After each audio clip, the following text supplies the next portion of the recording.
Good evening, everybody. Welcome to St James's Piccadilly. Welcome to the latest in our partnership with JustShare. And tonight's topic for debate is ethical business practice in a post-truth world. I should say that one of our speakers, I'm sorry we're a little bit late starting. We were hoping that our fourth speaker, James Morris, was able to join us. He is stuck in traffic apparently, but he will be with us later, so we thought we'd just start and wait for him to join us. The format of this evening is that we'll ask each of our speakers to give a presentation on this topic from their very different perspectives, and then we'll have a kind of short discussion from the panel, and then it's really over to you. So we have a roving microphone, and if you're able to ask questions of the panel after they've given their presentation, that would be excellent. And then at the end, we have a glass of wine for you, if you would like that, or orange juice or water, whatever is your tipple. And it's served right at the back of the church there in that corner. So you're very welcome to have that afterwards. So let's get on with the issue at hand. Last year, the Oxford Dictionary named post-truth as the word of the year. When facts are no longer considered important, where does international business stand? How is it possible to establish business practices when feeling and emotion are the markers for what is considered, quotes, real? How can businesses navigate this new political reality and keep operating in an ethical way? So the topic, ethical business practice in a post-truth world. Our first speaker is Donald Steele, who is a specialist in reputation and crisis communications.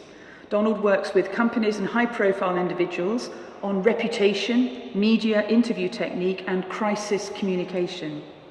He was for 11 years the BBC's chief media spokesman and stepped down 6 years ago to begin his global practice. He's a member of the Professional Practices Committee of the Chartered Institute of Public Relations, which sets ethical standards for the PR profession.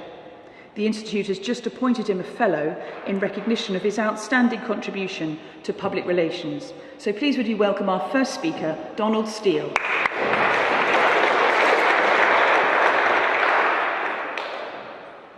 Thank you, Lucy. Good evening, everybody. This is a big topic, and we're each only going to speak for a few minutes, so we can maybe only give a few thoughts to get the discussion going.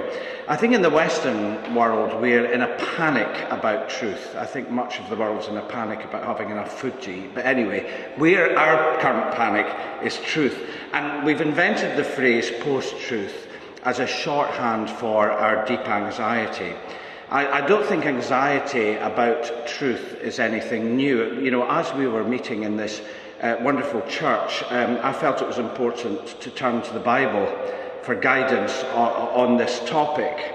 And John's Gospel, telling the very familiar story of Jesus appearing before Pontius Pilate, recalls Jesus saying to him, "The reason I was born and came into the world was to testify to the truth. Everyone on the side of truth," said Jesus, "listens to me." Pontius Pilate famously replies to Jesus, "What is truth?" And how resonant that these words are today. They've resonated throughout the ages. Well, thinking about the term briefly, post-truth, I think we see two different and separate phenomena. The spreading of manipulative falsehoods through the means of technology is the first method. And the second one is what is said to be the trend for people to ignore the facts, as we put it, and decide issues completely irrationally, such as the decision to elect President Trump or the decision to leave the European Union. Well, on the first, I'm not a technology expert, so I can't assist on that. But on the second, I think it is affecting businesses both here and internationally, and I don't think it is new. But I think that through social media, we are seeing what was there all the time, but we're seeing it greatly amplified. Social media is giving people new confidence to say what they think. Well, in my work, as Lucy mentioned, I deal with incidents that from time to time involve large-scale loss of life. an aircraft accident or terrorism. And these things happen in many different countries, and the pattern of public discourse when they happen never ever changes, whatever the country. In most cases, the tragedy involves many nationalities, and so one has many cultures contributing, and it's always the same speculation, the same misinformation. But there is one major difference in some of the incidents we attend. In some incidents, the speculation and misinformation takes hold. They overwhelm the narrative of the incident. And in other incidents, they do not. In the incident where misinformation and speculation does not dominate, there is one common factor. The companies involved, the public authorities, communicate very rapidly, very openly, and very honestly with the public, telling them what they know and telling them what they don't know. They do not leave a vacuum to be filled by misinformation and speculation. We now recommend to our clients that they start communicating within 15 minutes of a major incident, and that's very challenging indeed and can only be done with a considerable amount of preparation and rehearsal. 5 years ago, companies said, "We simply can't do this, you're bonkers." And they are now, of course, doing it, the sensible ones.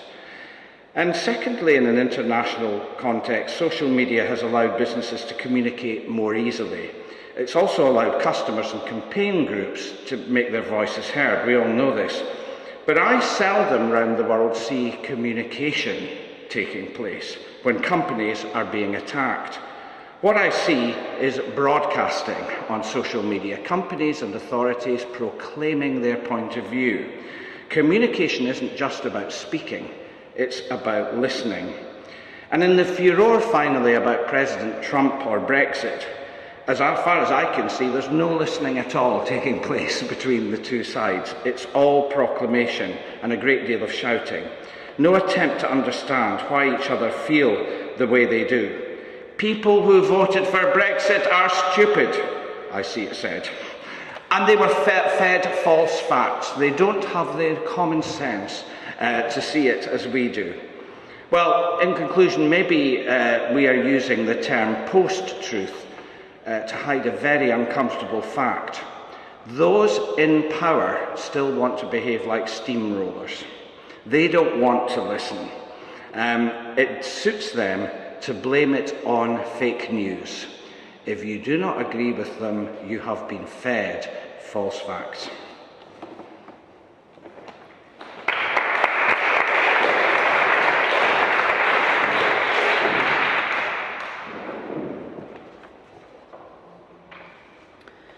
Our next speaker is Sarah Ogden, who is Head of Corporate and Business Communications at Three Monkeys Zeno. And you'll tell us what Three Monkeys Zeno is, I assume, in your first sentence. Sarah oversees Three Monkeys Zeno business and corporate practice, overseeing a range of pan-European and global programmes. Having run one of the UK's first .com PR agencies, Sarah has witnessed the disruptive effects and commercial opportunities of the internet firsthand over the past 15 years.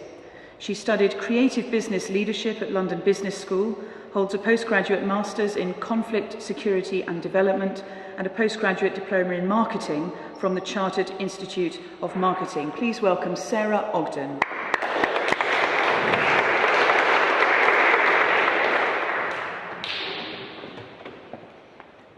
Thank you. It's great to be here with you all. I thought I might start off just talking a little bit about the degree I did and kind of why it's relevant to the conversation about post-truth world. I had the benefit of falling in love with history at quite a young age, and particularly loving English politics and English. But I didn't really want to study history because the history that I learned about whilst I was doing my A-levels was very much about learning about other people's stories. Really, what I was interested in was who was telling those stories. And were those stories true? Were those versions of history really something that I should take on board as an actual fact of a reality that happened? Actually, what I found really interesting was the culture that surrounded historical events. Why did people think the way that they thought? How could Nazi Germany actually have happened?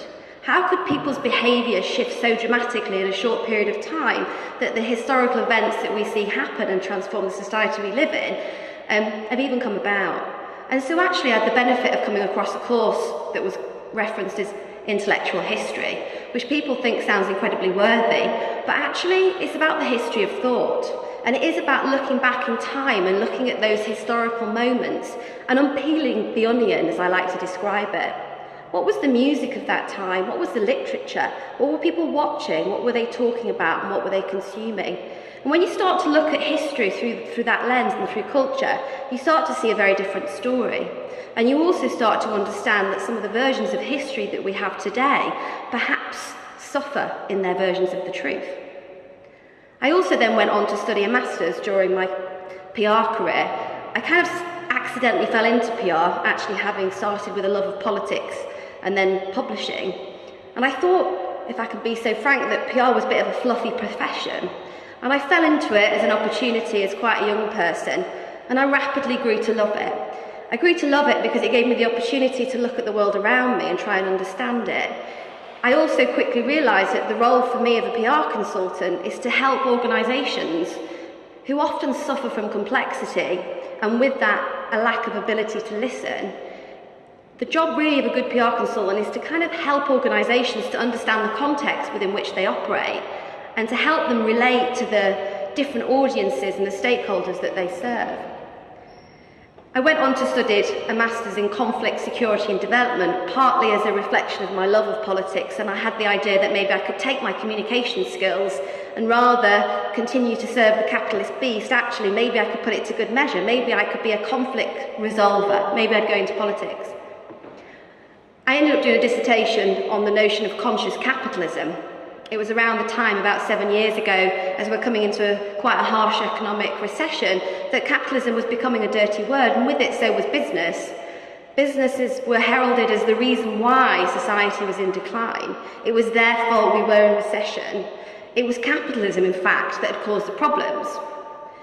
One of the fascinating things that I learned through my dissertation was that capitalism is nothing more than the manifestation of human beings. It is nothing more than levers that we pull and a society in which we are actually the agents of. I think when we isolate our own human responsibility from the systems within which we work and within which we play, actually it's us at fault when those systems start to fail that same society we want to protect. And I think if capitalism was so bad, why had no other system, certainly in the UK, come into place? And so actually, my take out there was that capitalism isn't bad. It's the people and it's the way that we behave, and it's a normalisation of bad behaviour that is actually at fault. My realisation coming out of that was that I was probably done with academia for now, and actually I wanted to go back into business because I thought, whilst I thought my profession wasn't worthy and I could maybe apply my skills in more of a political, seemingly worthy context, I suddenly realised that I had an opportunity to share some of the things that I believed about how businesses can have an incredibly important role in society and do have an incredibly important role in society and also do good, but by actually talking and working with some of the biggest corporations in the world. I realised I could be more influential in that thinking and helping big organisations better understand the world at large if I actually was part of the bigger picture. And so that's why 15, 20 years on, I'm still in PR and I'm still working for corporates, and I bloody love it. And I think I can say that actually business still has a bad reputation, but actually business has come a long way, certainly in the past 3 years, in standing up and taking a more positive position in terms of responsible social behaviour. Yes, some of this is driven by regulation and by policy, but it's also driven by the fact that I see leaders and organisations who are coming from a different generation and have different values. And actually, when we have the conversation about, are we in a post-truth world, I get a little bit tired, a bit like I did when I started working in the dot-com era, and everyone would say, we have this new technology, it's the death of magazines. We have this new technology, it's the death of TV. The technology world loves to tell you that it's the death of the thing that went before it. The truth is nothing dies, it evolves, and it transforms and it becomes something else. And so to the question, are we in a post-truth era, I would say, no. There are a lot of human truths that are the same today as they were 100 years ago. The context is different. And the context requires understanding, and it requires learning, and most importantly, it requires education. We certainly have a generation of young people who are born with technology, and their access to information is not through a dictionary or Reader's Digest, or even from their peers and their elders. It's from the internet, and it's from Snapchat, and it's a bit depressing. The truth is, they are not educated at the very youngest age in media literacy. They believe that what they read is the truth because no one has told them that it isn't. Technology is moving so fast, content is moving even faster, and the way that young people consume information is almost barely comprehensible, even to me, who tries very hard to keep up. So, are we in a post-truth world? People talk a lot about fake news. The bottom line is, for me, who's very interested in human psychology and human communication, because quite frankly, PR and marketing is just human psychology. People have always thought emotionally. People have always reacted emotionally. We are sentient beings. We love and we loathe with equal passion. I tell clients, you can never expect anybody to process rational information unless they already have an emotional engagement with you, or unless you've already emotionally triggered their attention. They will just not take that rational information on board or retain it. Emotion really, really matters in communication, and always has. And so in a post-truth world, when people are thinking emotionally and it's relating to topics that are very emotional, and we're in an age where everyone, us, a 15-year-old, a 50-year-old, we're all trying to keep up and we're all trying to work it out. And that's a dizzying time. We are in a world where truth is not valued, but also truth is something that means something to me and will mean something to somebody else. I think what's really important is that we focus on values and we focus on meaning, and that we continue to educate, certainly young people, but also probably all of us, on where they get their media from, what it means, and most importantly, who is the narrator of the story. Do businesses have ethics? Yes, they do. Some of the biggest businesses I work with are driven by some very ethical people. But like the world at large, there's equally unethical people where money is more important. So I'm very much looking forward to the debate today, because it's a topic, as you can probably tell, is quite close to my heart. So I will pass over. Thank you.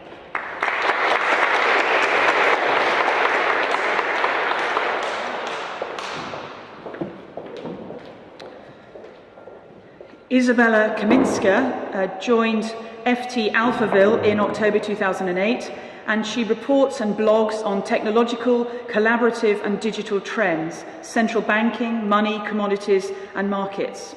Before joining the Financial Times, she worked as a producer at CNBC, a natural gas reporter at Platts, and was an associate editor of BP's Internal magazine. She's also worked as a reporter on English language business papers in Poland and Azerbaijan, and was a Reuters graduate trainee in 2004. She studied ancient history at university and has always been interested in central banks, commodities and market structure. From the Financial Times, please welcome Isabella Kaminski.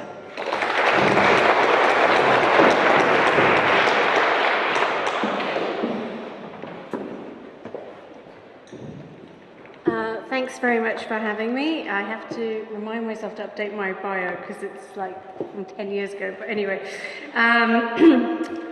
So fake news is a topic that's very close to my heart, and I echo a lot of the points that the previous speaker made, but I'm going to dissent on the idea that it's, just a useful scapegoat for people in power, because I do think fake news is a real thing.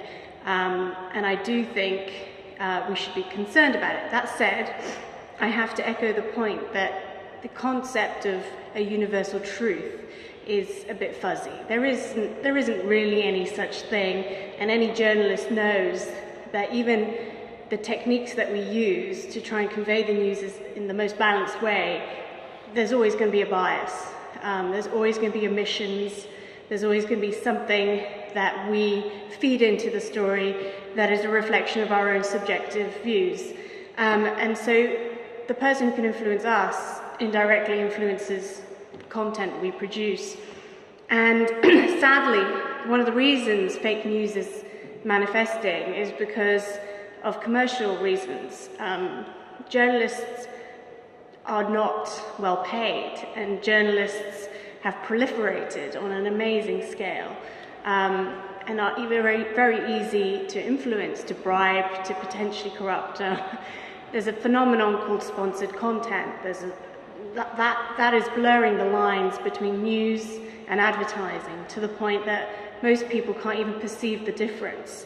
I mean, I'm going to talk a little bit about the history of the FT, because one of the things I want to point out about fake news and misinformation is that it's not new. This has been going on for decades and centuries even. I'm an ancient historian. I can tell you all about the fake news wars of 31 BC with Mark Antony and Augustus, but I think that's probably too long ago to reference today.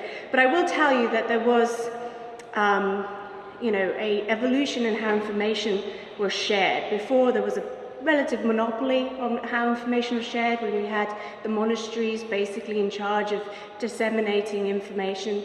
And then you had the printing press, and the printing press really revolutionized everything. But even then, it was the domain of the literate and the higher classes. And until we had the real breakthrough of literacy, plus the penny press, it was very much a sort of elitist structure. But the penny press changed everything, and this was around the 19th century. And if you're worried about the content today, just go over to the British Library and have a look at the sort of stuff that was being printed and circulated back then. But it was also the defining mark of a liberal society, the idea that free speech really was a thing, and we could say whatever we want. The FT sprung out of that environment, and we were forged in 1888. And really, what we were, the market for disinformation was such that nobody really knew what was going on. So this created a market for filters, for journalists who would scrutinize the misinformation, double check it, and actually, perhaps provide some clarity on what was real and what was not real. And there was an economic model to it. People saw the point of paying for the FT. At the time, one of the big issues was obviously investment bubbles, lots of sort of misleading stock promotions. It was, one of the peak eras of the sort of industrial revolution, the captains of industry. So the FT was set up with a very clear mandate to be the friend of the honest financier, the bona fide investor, the respectable broker, the genuine director, and the legitimate speculator. The enemies of the FT were perceived to be the closed stock exchange, the unprincipled promoter, the company wrecker, the guinea pig, the bull, the bear, and the gambling operator. And this was really, an ethical position that the FT was taking. It was sort of clarifying that we have to reintroduce morality and a filter to help people be able to discern from the misinformation out there. And those principles have governed the FT pretty much since then. The problem is commercial interests have now got in the way. It's very hard for us to make money. It all started off, with the big freemium titles. I mean, you can look back if you read Noam Chomsky or other sort of media intellectuals, they will argue that really the point of corruption came when we started to subsidize ourselves with advertising. That wall has now totally broken down, and sadly, we also have broken down kind of schools of journalism which taught ethical journalism. I was on the Reuters graduate trainee program. That has totally shrunk. I don't think it even exists. Our own training program has been entirely diminished. So journalists are not learning the craft as they used to. They're not being told how to discern, how to differentiate between, say, obvious promotional material that is not at all anchored in any reality to that which is, really there to try and do a service or explain, a new product or whatever. And that is a big problem because there are a lot of amateur journalists out there and the PRs who are proliferating. And I don't want to dismiss PRs. I think there are very good PRs who understand how to best represent their companies and how to really do a service for communications. But there is a lot of extremely unethical PRs out there who are only in the game to promote anyone. So whoever has money will be happily serviced by these companies. I mean, in recent weeks, we just have to look at the scandal that has hit Bell Pottinger as a really good, this is a very established PR firm that is now has been obviously exposed as taking money to really manipulate the news, perpetuate fake ideas, missell information effectively. This has now been exposed. Perhaps that will trigger some sort of cleaning out in the industry. I don't know. But to conclude, I don't want to bore you terribly. I do think part of the problem lies with journalism. But then I also think part of the solution is in people realizing that if you want good quality news, you have to pay for it. And I'm not here begging for the industry, but fundamentally, journalists have to be paid. And if we continue to just, respond to clickbait, you get what you pay for. If it's cheap, it's going to be rubbish. And unfortunately, that has had a cross effect. Propaganda has always been a thing, but for as long as people haven't got for as long as they don't see news as worthwhile to pay for, unfortunately, propaganda will continue to dominate, and special interest groups will see a very good return in spending money to manipulate the news. That's about it. Thank you.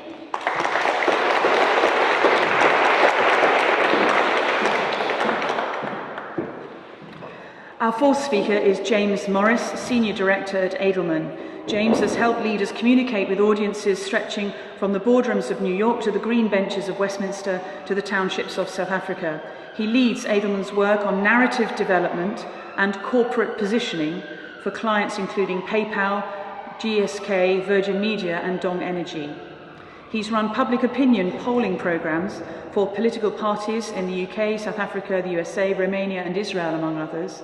His policy experience includes time as an advisor at the Prime Minister's Strategy Unit, speechwriter to the Secretary of State for Energy and Climate Change, and at the Institute for Public Policy Research. From Edelman, please welcome James Morris.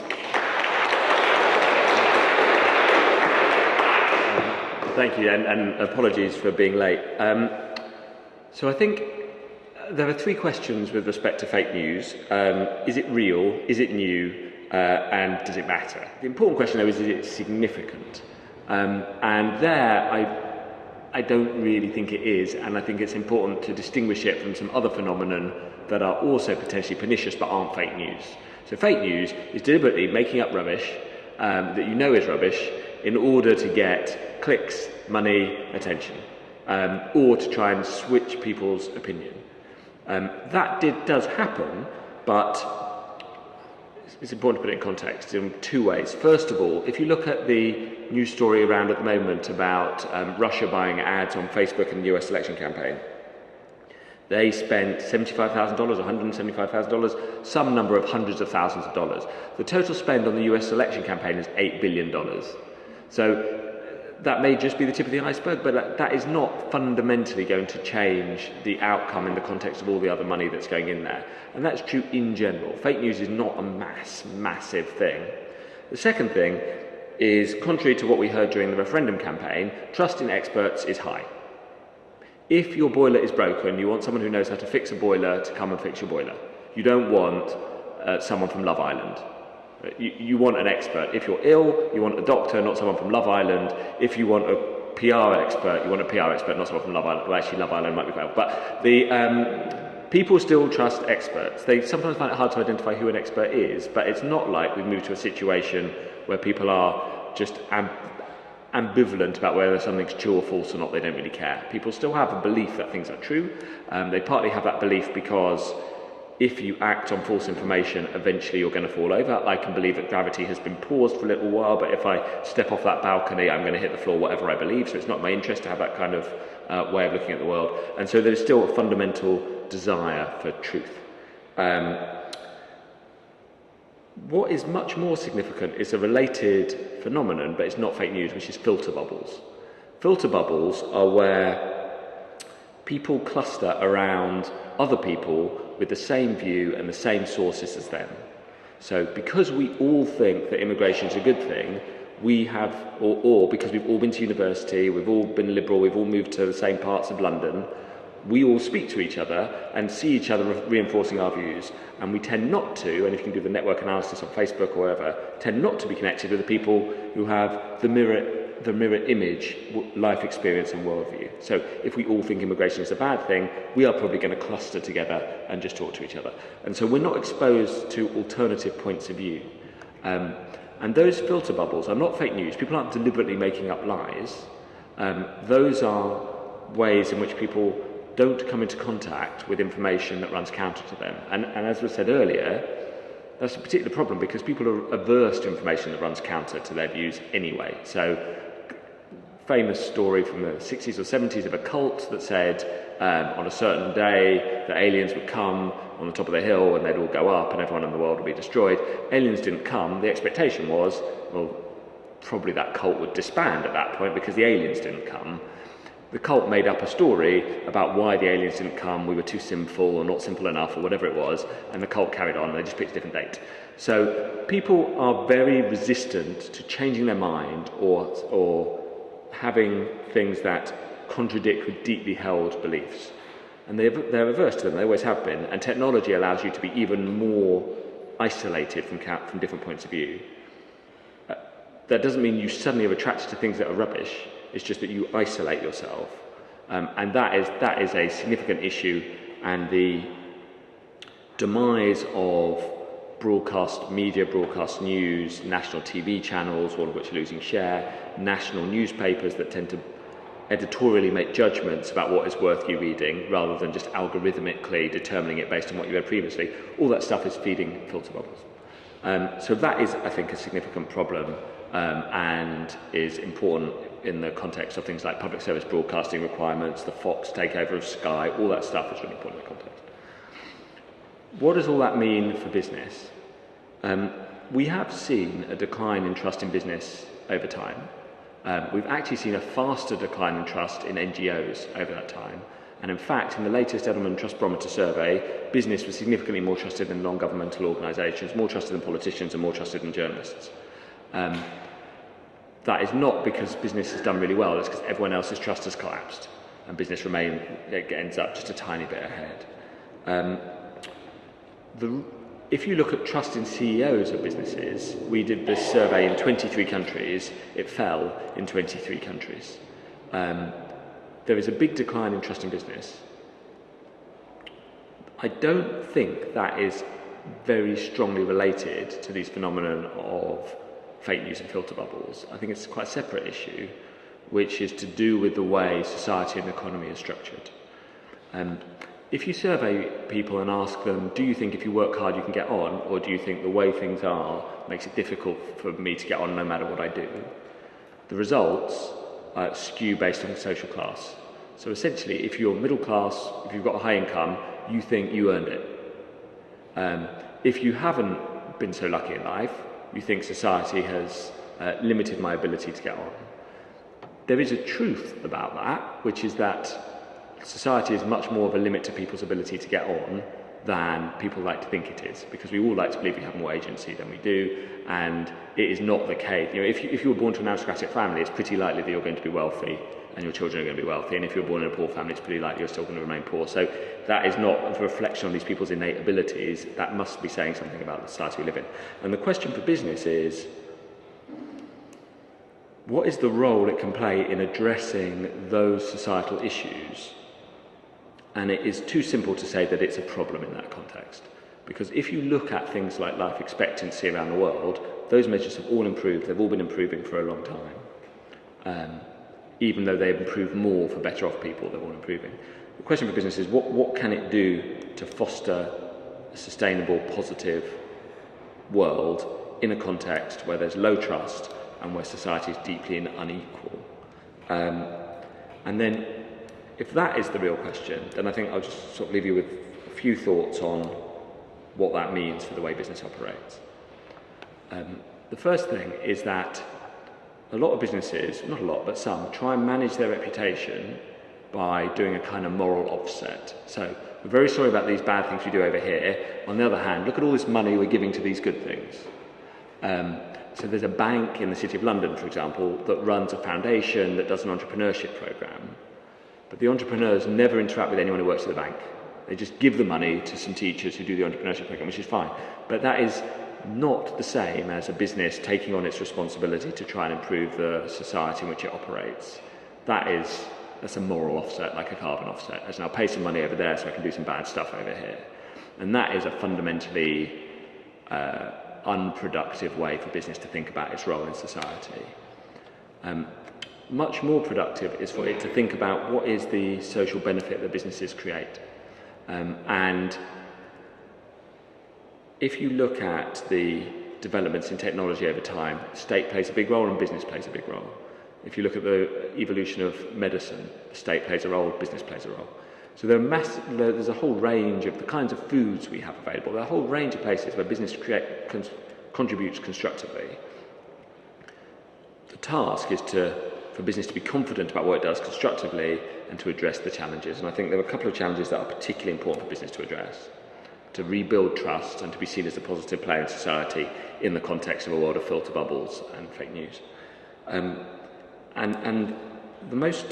the two most important ones, which are linked, are about opportunity, which is that if you don't get into the bottom run of a business, you're not going to get to the top run. And a while ago, it used to be that you could go, and the former CEOs of McDonald's used to go from working in the McDonald's shop to being the CEO of McDonald's. That is less and less true. It's more and more, you do an MBA, the person who did an MBA went to an elite university, they got to the elite university, massive overrepresentation of people who went to private schools. So the ladders of opportunity just aren't there that should be there.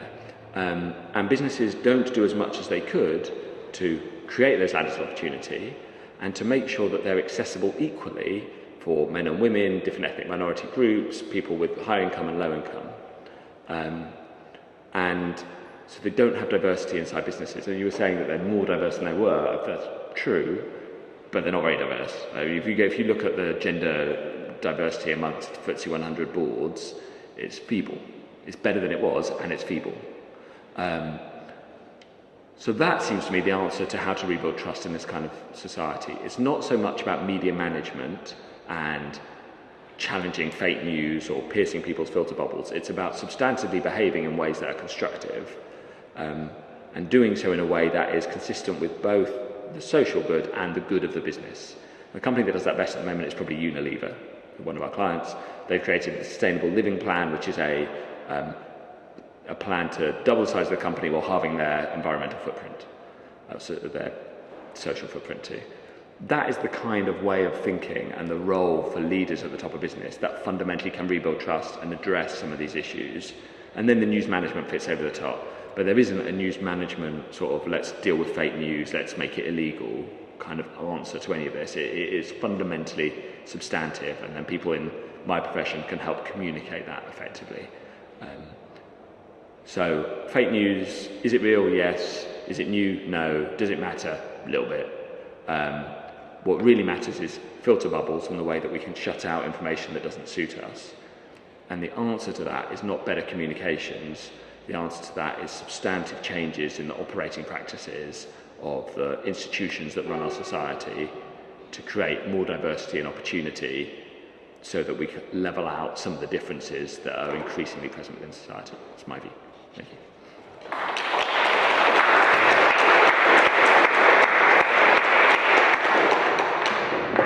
We've got a little bit of time now to respond amongst ourselves to the things that you've heard your other panellists say. But more during this time, please do be thinking of questions that you'd like to ask us. There's plenty of time for us all to have our say a bit later on. I just wondered whether I could start slightly provocatively, perhaps with our PR people here.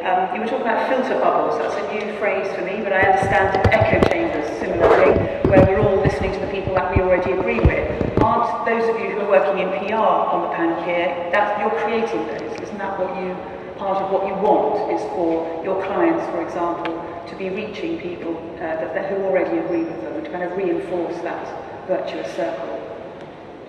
Why don't you go first? Yes, I don't agree with that. I think that our clients in the main are trying to reach new people. I mean, I don't do consumer PR, so I'm never working for people that are selling things, so it's not really my area. But I think in our area, what we're doing is trying to reach people who are minded to think badly of you. If you crash an aircraft, it's not a good thing for the airline. It's not something that the public broadly welcome and admire. And your role is to get out there very quickly and tell them all that you are doing and show them that you are a responsible company and that you actually care about what's happened and that you're doing a lot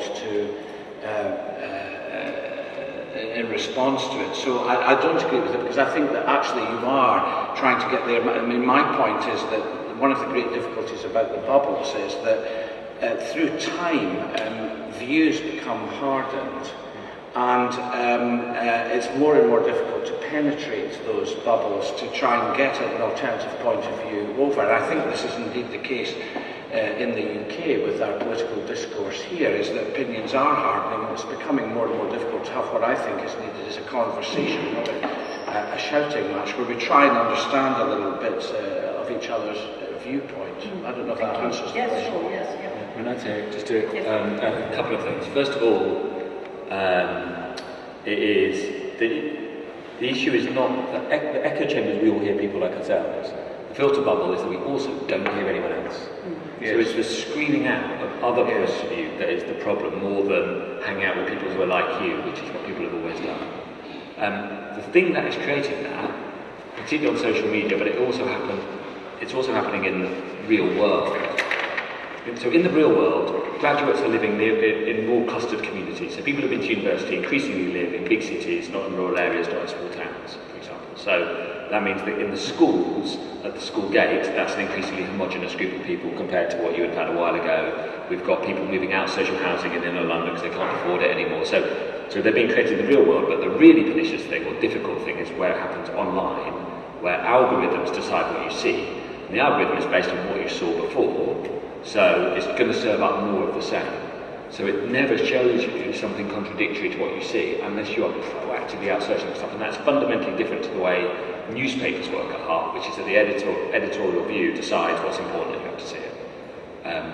So insofar as there is someone to blame, it is that the role of algorithms versus humans to decide. And the really tricky thing is that people prefer algorithms, as in both demonstrably, as in algorithmically generated content gets more clicks, but also if you survey people and say who do you trust more, a human to decide what you should listen to, or a computer that bases on what you've listened to before, people prefer the computer because they don't trust people getting stuck in the space. But that's where the problem is. Thank you. Sarah, do you have anything to add to this about filter bubbles and echo chambers? Well, I guess there's a truth that, even if two people hear the same set of information, those two people apply their own filter to it, what they're receiving and what they want to hear. So I think there's a kind of human filtration process that's going on. I think absolutely, as both we've heard from an FT point of view and also from my PR brethren, that the fact is that the sources of information are now so monolithic. 99% of people will Google information and they will expect the information that's served and that comes at the top of the search ranking to be the facts. I remember working on a proposal late one night, very early in my career, and I was working on a proposal, this is when I did do consumer PR, which I've done a lot of, for a celebrity chef that won't be named, but he had a very funny spelling of his name, and I was writing this proposal, I had no one else in the office to ask, and I thought I'm just going to Google his name, because of course when I Google his name, Google's going to give me the right name to correctly spell this celebrity chef. And so the first 3 links gave me the spelling of this celebrity chef, and I quickly, did a select all and changed the way I thought I'd spelt it, and there I was, a classic young person asking Google for the facts, and what the reality was is that I misspelled his entire name in the proposal and we didn't win the business. Guess what? Surprise, surprise. And the truth was that Google was doing what a lot of other human beings before me had done, which is misspell his name. And the truth is that most people, when they put his name into the Google search box, they misspelt it. So, to the comment about the algorithm, what was being served back was not necessarily the truth, but was what a lot of other people had assumed was the truth. And we were talking about editorial control. Would you like to make a comment from the FT perspective? You're on a different trajectory, perhaps. Well, I would agree with the problem of filter bubbles, but I am very concerned about this new phenomenon of deplatforming people and sort of trying to censor opinions that people don't agree with, because historically, we've come to a consensus in society by logically and rationally debating those we disagree with in a public forum. And, the stock market itself, stems from this idea of the public sphere, where commercial captains of industry would come and discuss investments, and that was a clearing forum for ideas as well as anything else. And the beauty of that sort of system is that you hear, a capitalist or a business person has no interest in discriminating. Like his real objective is seeing the entire broad brush of views in an economy, because if you ignore this particular portion of society, you're not going to get a maximum, you're not going to get profit maximization, because you will have either mispriced the goods, you will have underappreciated demand or overappreciated, some other factor in the demand cycle. So it is in the interest of us to see the broad brush of opinions, but at the same time, I'm very concerned that there is a perception that algorithms can filter and discern those wide-ranging views better than humans, because as was just said, algorithms tend to feedback loop what you already know. They don't really project a vision of what might be different. And certainly one thing that strikes me is there is this push now for Facebook or Google to start censoring the feeds that we see. And I think that is a really scary development, because they are platforms, they're supposed to be neutral. We as journalists filter the news, but we sign up to an editorial code of practice. Google, Facebook, one of the reasons they were able to steal so much business from journalism is because they abandoned this idea of editorial, conduct. And if they're suddenly going to start developing algorithms that tell us what we should and should not see, that's very concerning. And my last point would simply be there's somewhat of an irony. Recently there was the story about the guy at Google who wrote he presented his views about gender representation in the company. Whether you agree or disagree, he did that as an expression of his own point of view. Google fired him. And the irony is I'm now pregnant, and I find it very ironic that, when I go on Google, even without saying anything, what I would feel is disclosing my status, Google has already anticipated I'm pregnant, making terrible sweeping assumptions about my gender identity and what I would like. So there's this terrible, contradiction between how Google is acting in a corporate sort of business level and the algorithms it's programming, which are in some ways the most discriminatory things on the planet. So that would be more. Interesting. We were given a bit of an agenda for change by James, which is that substantive change by businesses is the way forward in this post-truth world. I think I want to ask the panellists, what is the motivation for businesses to do that, other than a profit motive? Is there any other motivation to do that other than becoming a more successful business? And therefore we start to discuss the kind of axis between a free market economy where things are voluntary and the role of policy and regulation. So would you comment on what's the motivation for a business to make this substantive change other than making money? And if there isn't, say it is. Why do you want a business to make money? Yeah. I think there's probably a lot of people will testify to that. You know, business, what we do for a job, and the organisations that we sign up to and we agree to be a part of. People's motivations are often much more emotional, actually, than rational in terms of money. Not to say money doesn't matter. Money matters a lot. And actually, it was interesting what you were saying, James, about people who come from well-to-do backgrounds and actually being more privileged and go on to make money. Actually, a lot of people I know from privileged backgrounds go on and fall on the bum because they don't have appreciation of the value of money, actually, because they've kind of grown up with it, being awash in it, and actually often are big disappointments to their parents who've kind of worked very hard to accumulate a lot. I think, so yes, I mean, I don't know if that particularly answers. I just think it's so simplistic to suggest that everyone in business is in it for money, and I think it's also now a very dated notion that businesses operate for profitability alone. Not to say that without making money, those businesses are at risk of basically making them extinct, so why would they? That will result in loss of jobs and an impact that can be wholly negative. So making money is not necessarily a bad thing. Yeah. But so motivation for business to change, what would you say? I was reflecting when hearing the others that a lot of this is about leadership, and I think that the kind of companies that you were talking about, we could always probably make a list of them now because they're so familiar, have a common feature, and that is they have a great ethical leader who believes that the company should make money. They wouldn't be the CEO if they didn't think that. But they also think that there's a way of running the company that can actually be a social good, and it's a happier place. Would you agree with that? And I think that some of this is about, in ethics, has always got to be about leadership. And the thing that worries me right now is that well, I don't know if this is true because I don't work in the same arena. Do we have enough of those kind of leaders in business? And we certainly don't at the moment have them in politics.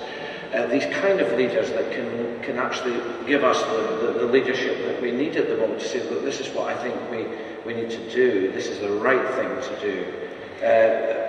Do you recognise that? Yeah, I mean, I would say that there is nothing wrong with a business setting out to make money. Their goal is they ideally grow their profit. That goes back to people. That pays people's pensions. They create more employees. We did these focus groups on the idea of profit in the UK and in the US. And in the US, people were like, "Why are you asking? That's good. That's just what you're supposed to do. It's fine." And in the UK, it was a bit of a dirty word. And there's no reason why it should be. As in, if you believe that you want to have lots of people all trying lots of different things and the best ones to emerge, then there isn't a better way of incentivising that we have than that. So I think the way that relates to the regulatory environment is that it is the job of governments to set a framework that will last for a long time so businesses can work out how they can operate effectively. And the problem comes when that regulatory framework allows businesses to do better by doing bad things and good things. So if you don't have an integrated tax regime, then I must set up a company in the Cayman Islands. But you should have the job of politics. So I think there is a leadership problem in business, but there's a much bigger leadership problem in politics globally. And if you can deal with things like the tax regime, the way you price carbon, those kinds of things, then you've got a room for a market to work that delivers positive social outcomes. If you don't, it's much harder to rely on that. But that's not the fault of the individuals in the system, that's the fault of the system. And Isabella, leadership? I would just say that in terms of the profit motive, from a business perspective, I would agree. It has been demonized, this idea, but historically, profit was good. It built civilization. It's why capital accumulated and why we have prosperity, right? But the problem is when you try to apply regulation to stamp out, say, business practices that are very profitable but morally suspect, whether that's the drug industry, whether it's vice goods, gambling, whatever, even risky lending, longer, whatever. Those regulations tend to create a bifurcation in the market, which encourages, in finance, they call it, financial arbitrage, regulatory arbitrage. And in some ways, regulations aren't enough because criminals, people who want to get that profit that's out there, are the most innovative people on the planet, and they will do their best to do it. And I write a lot about cryptocurrency at the moment, and I think all the financial regulation that's put in place post-crisis is kind of being undone by the fact that innovation is now servicing the markets that we tried to stamp out. So it's very hard to regulate this from a top-down perspective. So fundamentally, I'm really inspired by the works of Max Weber. I think capitalism works best when there is an underlying morality that is applicable to everybody in society, and it's the lack of morality that fails capitalism. So unless we actually somehow rebuild those values and this idea of doing no harm without the negative implications of, say, Please, yes, thank you. Which is about this mechanism to incentivize businesses to behave well. Right. Which is about brands. Okay. As in the reason brands were created, so it used to buy your corn in a bag and you didn't know what corn it was, and sometimes it would be rotten and sometimes it wasn't. When a brand was created, I knew that was a badge of quality, and if that brand kept producing corn that was rotten, I'm not going to buy it again. So having brands are actually a way of forcing companies to be accountable for what they do everywhere in every instance. So take an oil spill. There's an oil spill in America. Because BP is a global entity, that has reputational impact on BP in the UK. It might make people less likely to go to its forecourts and so on and so forth. If that brand didn't exist, if we didn't all have an image of BP that we related to and trusted, then that oil spill would not have this big global negative impact. So brands are an incentive for companies to behave in good ways, because if they screw something up in one place, somewhere in the world with some group, that can have knock-on effects all around the world. And making sure you know when you're angry with what they've done is therefore quite an important way of... The only problem is that with brands, it takes generations to develop brands, but you can burn them overnight. But they also, when they work, they end up kind of quasi-monopolizing certain industries. So there's pressure, and it comes from the regulatory and government space to keep innovating and allowing the barriers to entry to drop so that new brands come in. That's where the risk point is, because actually you are opening the door to corporations in the name of innovation and sort of wider sort of opportunities that have no track record, who can abuse you, who can set themselves up just to disrupt business practices. And I think, we were talking about profit, but one of the main concerns I have today is the huge volume of loss-making companies that are entering the space, undercutting established businesses that are sustainable, are reputable, have very good leadership experience, and coming in with no experience and differentiating only on price. And because price is now the be-all and end-all, we've forgotten about quality, and that is kind of, I think, detrimental in the long term. Any companies in the market?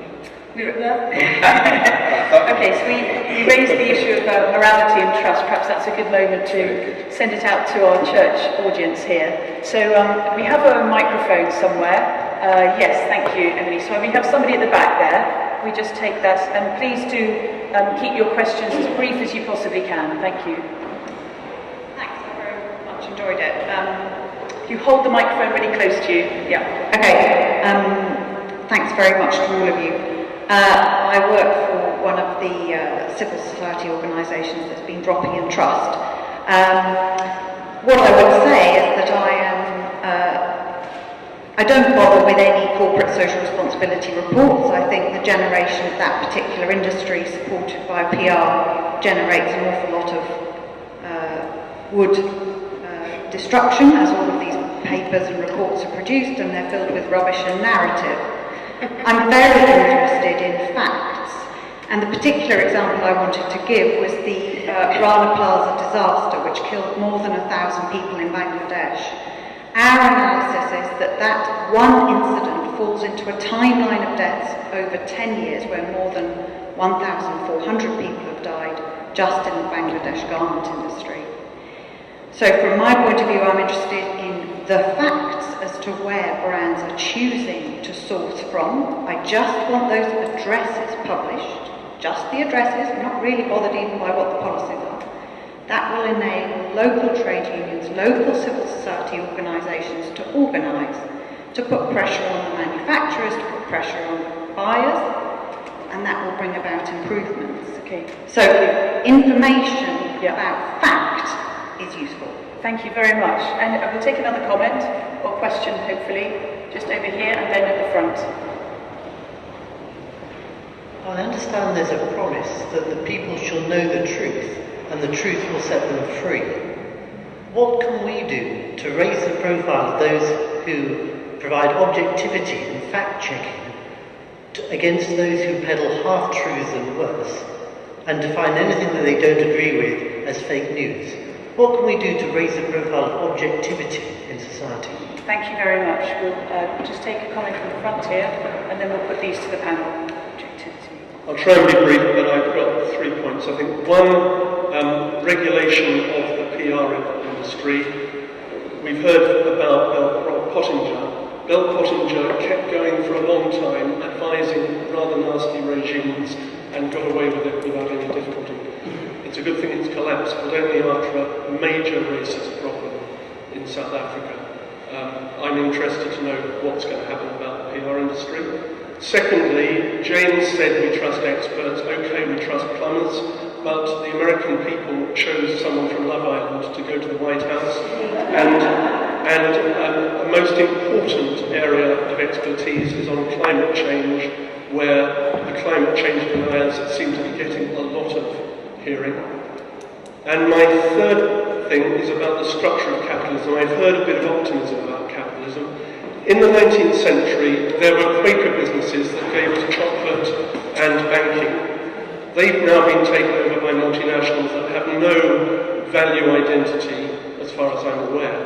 It seems to me that the structure of the public limited company in this country militates against an ethical basis. As I understand it, in Germany, for example, there is a structure of boards which allows the company to have values that override whatever the shareholders are saying. In this country, if you go to a shareholders AGM, you find fund managers driven by the bottom line. Okay, things like reputation management may help the bottom line, but it's a secondary consideration. Shouldn't we be trying to change the structure of capitalism? And my final point, most workers in this country don't have a choice where they're working.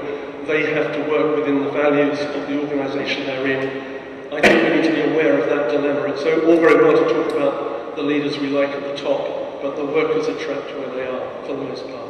Thank you very much. So we'll take a few of those points. Could I ask you perhaps, Isabel from the FT, first of all, how can we raise the profile of objectivity in our society? What can we do, I think was the question. Apart from the FT, of course.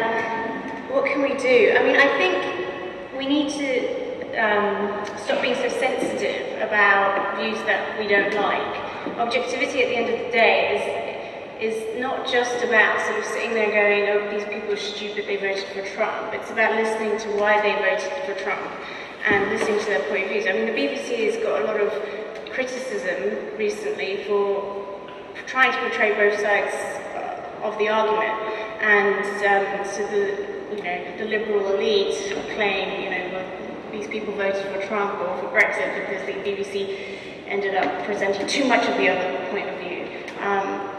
I tend to think that objectivity really matters, and you're not going to get anywhere by shutting it down. And it really falls to the readers and to the viewers to really desensitize themselves from concepts that they find alienating, and rather kind of engage with them and try to kind of, in a cool fashion, come to some sort of consensus.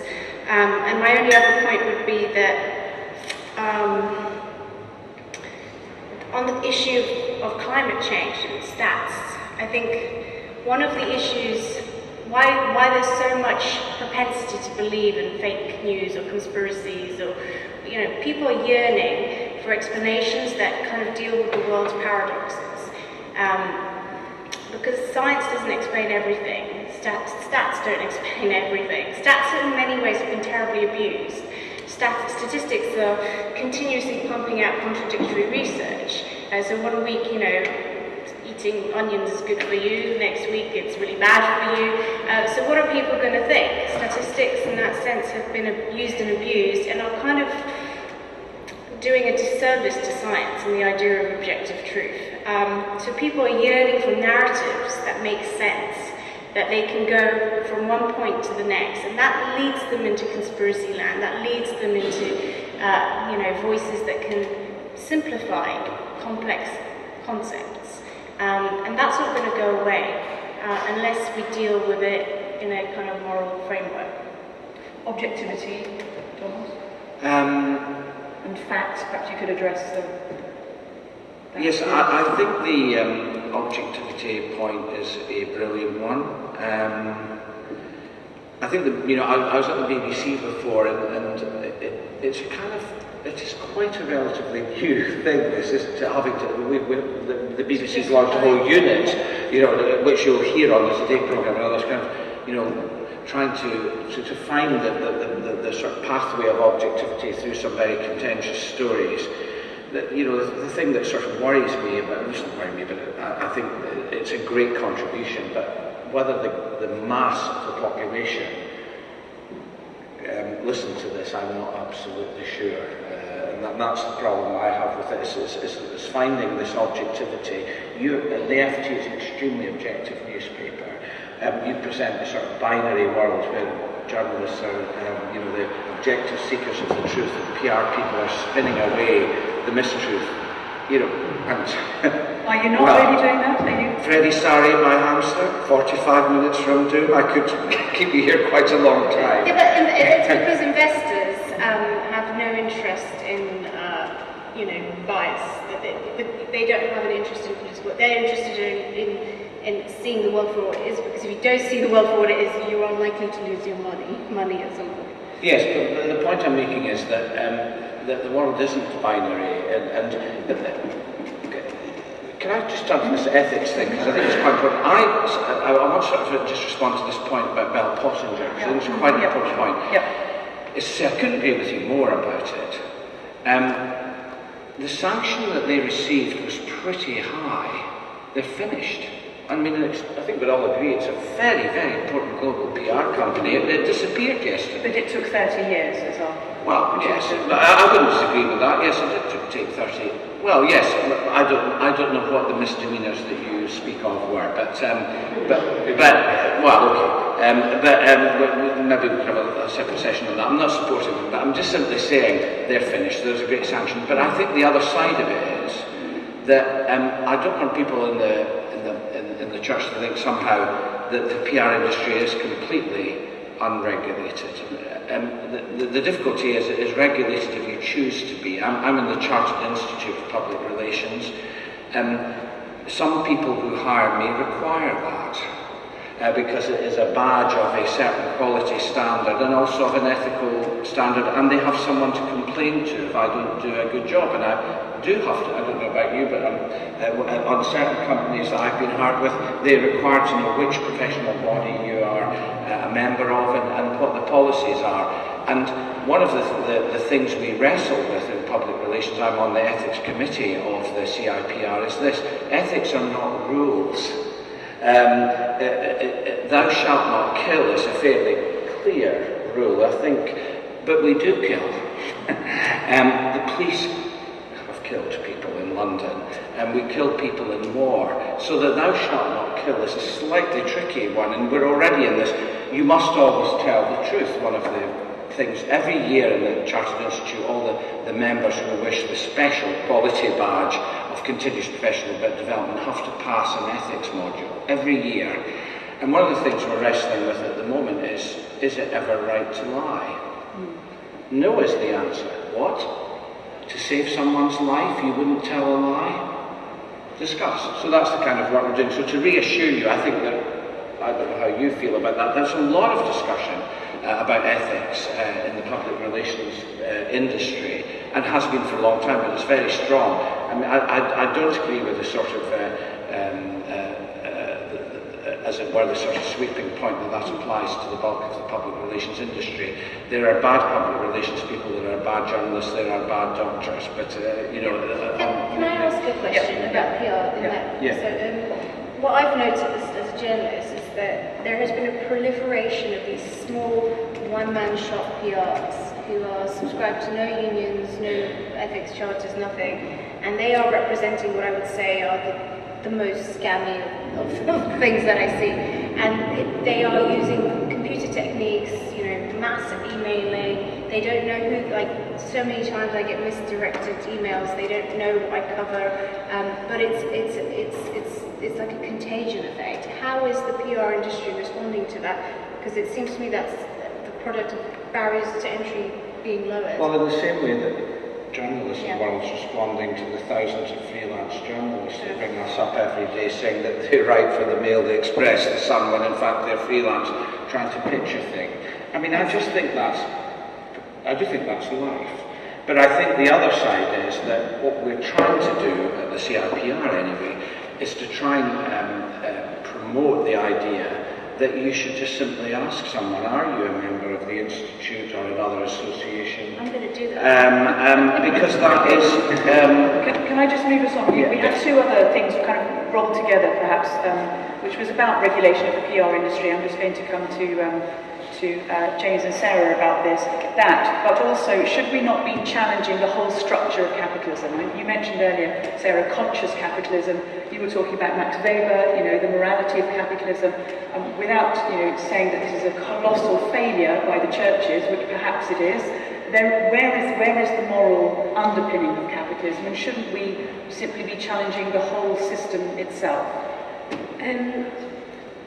I personally have a bit of an issue with the kind of narrative structure around systems being the problem.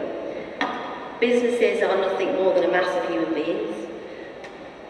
Systems such as capitalism are orchestrated and lived in by the agents of that system who are also human beings. I think when we talk in the language of systems and we talk in the language of businesses, we actually remove ourselves from the truth of the reality, which is it's about people's behaviour and it's about the normalisation of that behaviour. To go back to your comment about, the way that businesses are constructed, no, I'm not a corporate expert on the way businesses are constructed, but yes, sure, the framework within which we operate is going to have an influence on the way that the agents within that framework behave. And if the behaviour within those organisations becomes normalised to perpetuate a structure and to kind of evolve and survive that structure, then there's probably going to be some behaviour that's going to go awry. So I get really worried when we talk in these abstract terms, because I think it actually takes away responsibility from you and you and you and you and everyone here, that it's actually our issue, it's our society, it's our industry. The PR industry absolutely should be regulated, and it's not. Look at what's happening in the UK. The state is shrinking, the role of businesses are increasing. Businesses now are the vehicles for delivering pensions. Absolutely. If that trend's going to continue and businesses are going to take an increased role in delivering typically things that we were delivered from the state, look at the NHS, yes, I'd like some more regulation in the business industry and certainly the PR industry. I just wanted to make a comment about objectivity. I think it comes back to that context. We've got to understand the world that we live in and understand the things that drive behaviour. There's a report that's come out just over the past few weeks from the Science and Technology Committee of the House of Commons, which basically has given scientists a bit of a kick up the bum. And it said, scientists, it is your job to be out in the world providing objective viewpoints and providing factual information that will help people to, within culture, go, that's an interesting source of information. And so that, the government is saying to the scientists, you've got a job to do to better communicate who you are and what you stand for, and that is objectivity. And I think that's interesting. It comes back to talking about corporate reputation reports. I might work in the corporate world, but most of my time is spent telling organisations to not talk in a corporate way, because no one does read the reports. No one is interested. There's a reason why human beings like the TV, and they like information condensed, and they like it presented in a way that's, quite frankly, entertaining, because because if not, it's all a bit of a dire experience. And so actually good communications is punchy and it is fast and it is energetic and sometimes it actually has meaning and emotion. But actually sometimes it's also portraying something really important.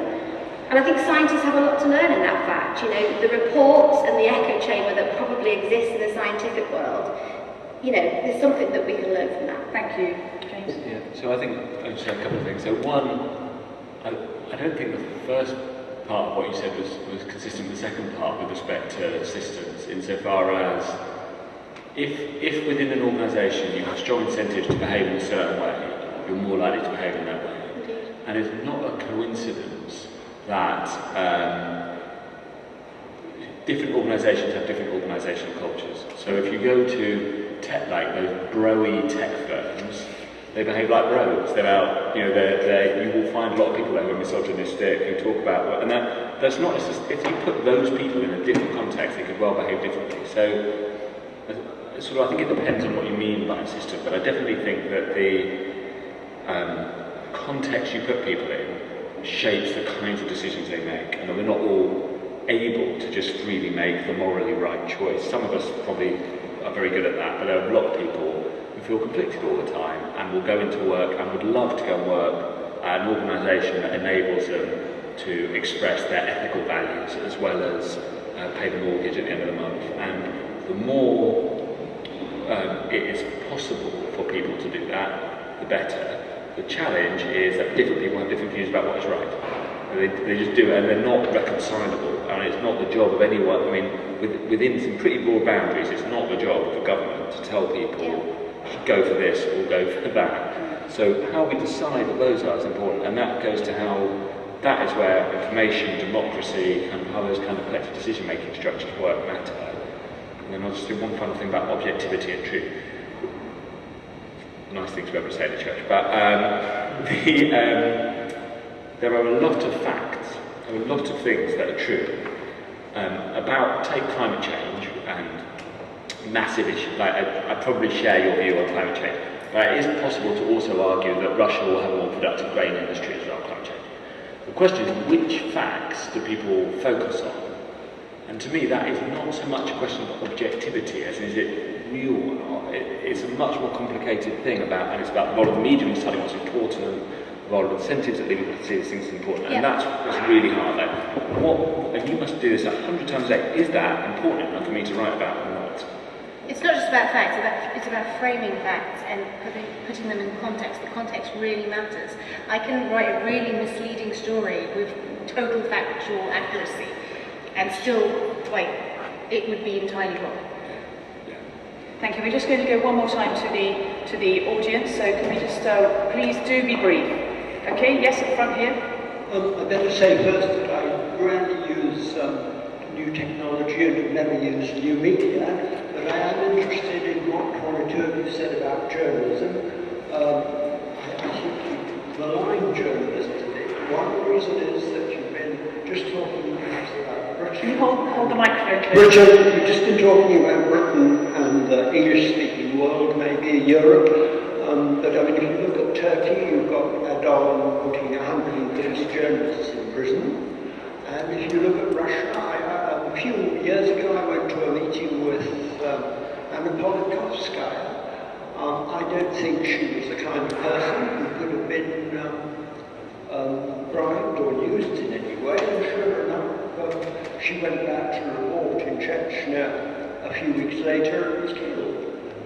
So, you know, I think there's much more to it, and I think also that people here, you know, they'll choose their papers and their press to be what they want. You know, they're not forced to read a particular thing.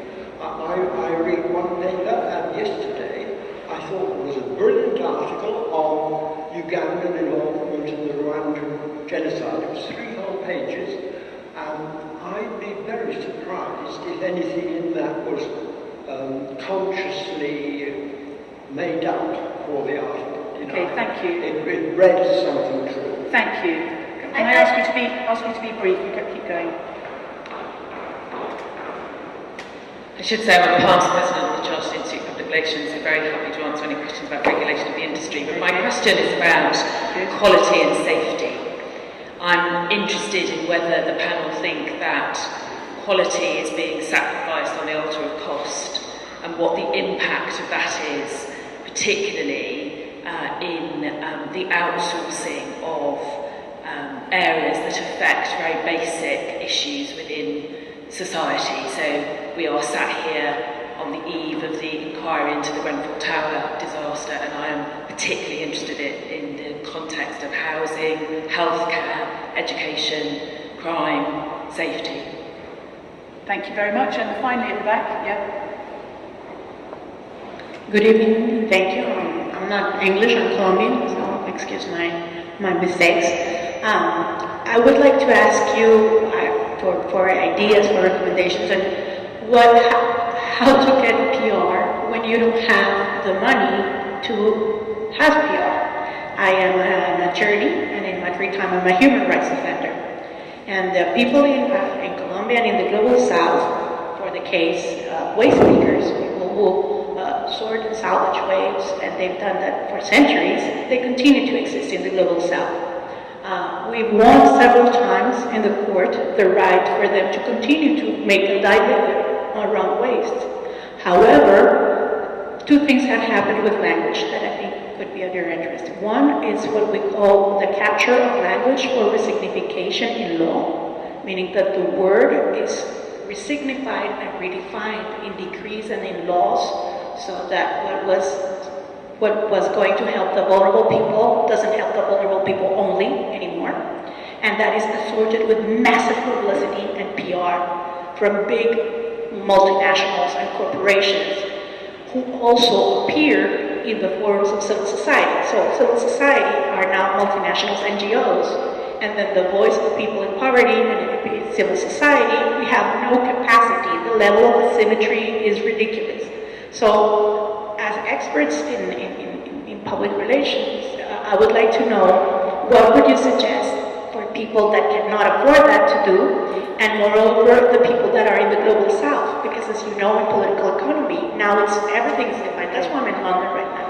Because everything is defined in English. So how could we bridge that? Not only the asymmetry, but the language or sort of things. Thank you. Okay, thank you very much. Isabel, you wanted to say something about leadership or...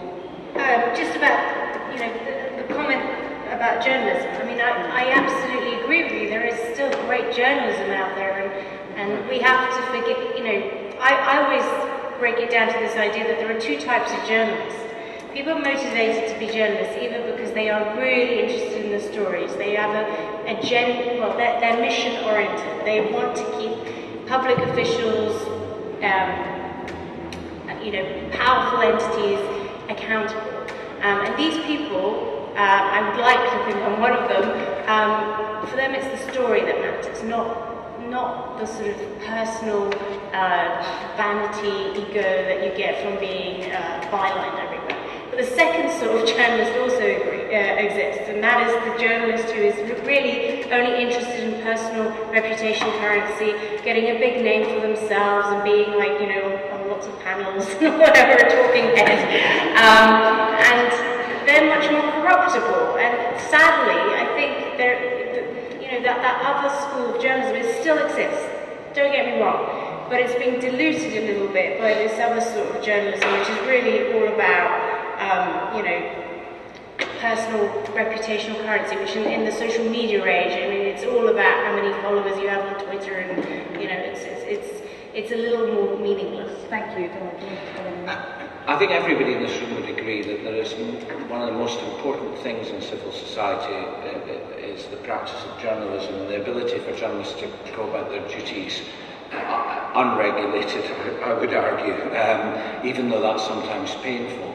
And I completely agree with the point that, I could fly around the world and see journalism in its various forms, but in most places there are people who are trying to tell the truth as they see it, as best they can, and many are giving up their lives. When we built the new BBC Broadcasting House, this was a very big thing on our minds about the world's largest live news centre.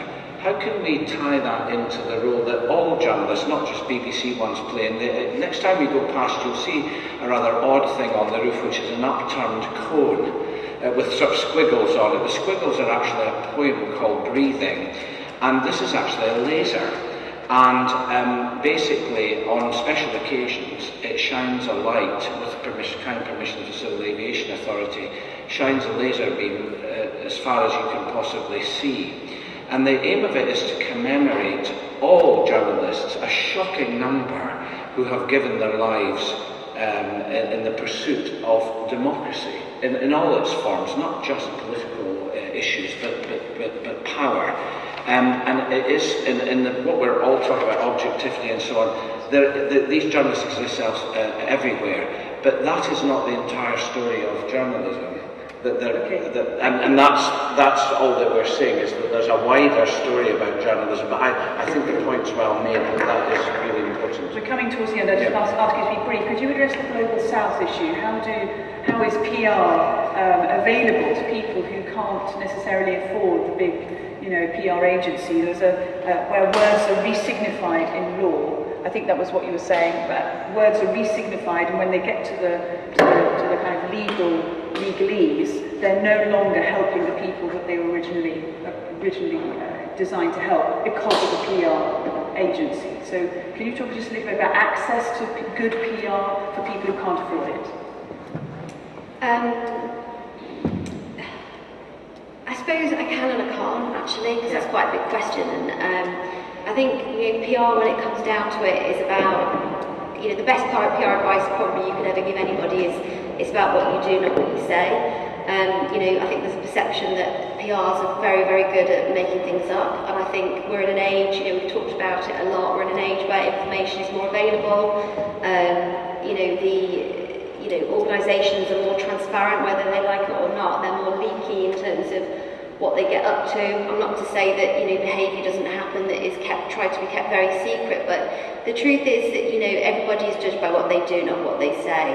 And I think that can be true at a micro level, and it can be true at a macro level. So I think for people who are looking for good PR advice, the good PR is about knowing the story that you want to tell, knowing the people that you want to tell that story to, and that you want to engage with that story, and just start small and grow from there. And I think some of the best PR today, ironically, isn't about a press release and blanket, sending on an email distribution to 1 million media. It's about, working at a very small level. It's about working at a grassroots level. Our industry is obsessed with influencer marketing, micro-influencers.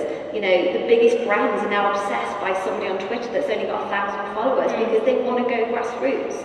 They don't want to blanket communicate to everyone. They want to engage. And I think if you're an organisation that's trying to gain PR and it's only you, just take heed from that. Actually, PR is about what you do, and it's about communicating it to the people that matter. And your ability to do that is there, either through technology or, quite frankly, just getting out and talking to people. Okay, actually, I would echo that. So I just want to say that so many times, I get approached by hugely complicated press releases full of jargon. Your point about simple language is so important to me. I don't know, but I mean, that is such an important point. And fundamentally, what really makes a difference is someone who calls me up, knows my backlog of stories, understands what I'm writing about, and really makes an effort to speak to me as a human being. That is really gold.